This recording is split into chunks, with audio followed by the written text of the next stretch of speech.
दोस्तों, समाजवादी पार्टी जो है वो इस वक्त देश की तीसरी सबसे बड़ी पार्टी बन गई है। और इसमें कोई किसी को एतराज़ नहीं होना चाहिए कि इसमें अखिलेश यादव ने अपनी राजनीतिक विलक्षणता का परिचय दिया है और ये समझा दिया है अपने विरोधियों को कि अभी वो किसी से कमज़ोर नहीं हैं। जैसे 2019 के चुनाव में उन्हें सिर्फ 3-4 सांसद मिले थे, वहीं अब उनके पास 37 सांसद हैं और इंडिया गठबंधन के 43 सांसद सिर्फ और सिर्फ यूपी से हैं।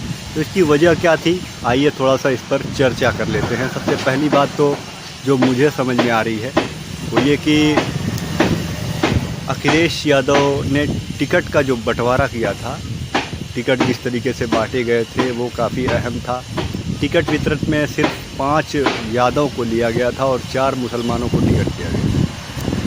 अब इससे ये टैगलाइन एक लग गई थी, विपक्ष जो उनका नेता प्रतिपक्ष था वो कह रहे थे भाजपा वाले कि ये यादवों की पार्टी है, परिवारवाद का टैग जो था उसको हटाने की कोशिश की और 4 मुसलमानों को ही टिकट दिया है।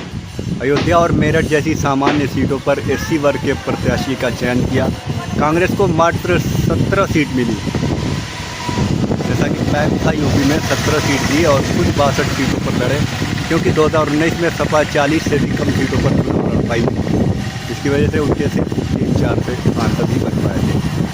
अखिलेश ने टिकट वितरण में गैर यादव ओबीसी की जातियों, इनमें खासतौर से कुर्मी, शाक्य, लोधी, निषाद, पाल, सैनी, कुशवाहा, पासी को टिकट दिया गया।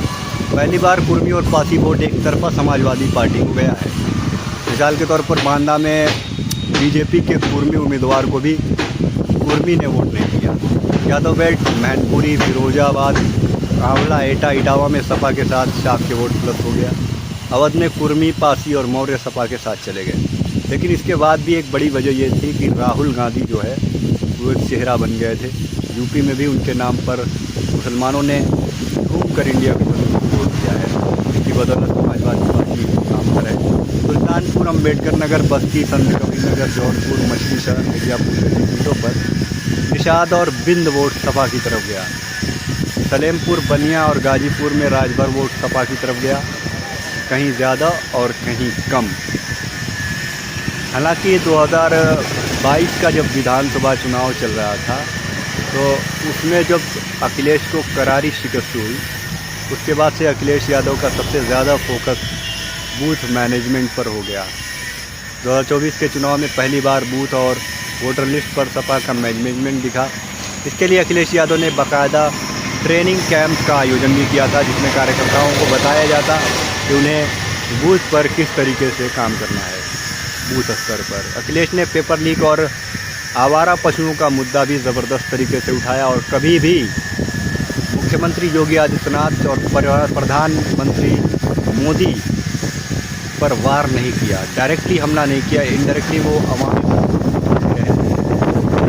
आते रहे। अखिलेश ने पीडीए का नारा और आरक्षण का मुद्दा भी उन्होंने बड़ी मजबूती से उठाया था, जिसका फ़ायदा उन्हें मिला है। और अखिलेश ने यूपी विधानसभा के सदन में नेता प्रतिपक्ष के तौर पर कई मुद्दों पर योगी सरकार को घेरा था। सपा की सीटों पर प्रचार के लिए कांग्रेस नेताओं को बहुत ज़्यादा नहीं बुलाया था, ये भी एक बड़ी वजह मानी जा रही है। और इसके उल्टे अखिलेश ने कांग्रेस की सभी सीटों पर प्रचार किया। 2024 के लोकसभा चुनाव में अखिलेश यादव ने 2027 की लड़ाई लड़ी है, इसमें दो राय नहीं है। अखिलेश ने पूरे चुनाव प्रचार में सिर्फ यूपी के ही मुद्दों को उठाया और प्रदेश सरकार पर हमलावर न रहे, न कि मोदी पर। वहीं इसके विपरीत बिहार में तेजस्वी यादव लगातार मोदी पर हमलावर रहे। जिन सीटों पर राहुल गांधी ने बिहार में दौरा किया, 7 सीटों पर दौरा किया, अकेले कहाँ जाते, मगर जहाँ गए 7 सीटों पर 6 सीटों पर जीत नसीब हुई। कन्नौज में मंदिर धुलवाने का प्रकरण अखिलेश के पक्ष में गया और यूपी में पुलिसिया उत्पीड़न के मुद्दों को भी उठाया गया। पेपर लीक के मुद्दों को भी उठाना अखिलेश के पक्ष में गया। छात्रों ने झूम कर वोट दे दिया। अब देखना यह है कि 2027 में ये मेहनत कौन सा रंग लेती है। ये तो समय के घर में हमारा नाम क्या समझ में आ रहा है, आप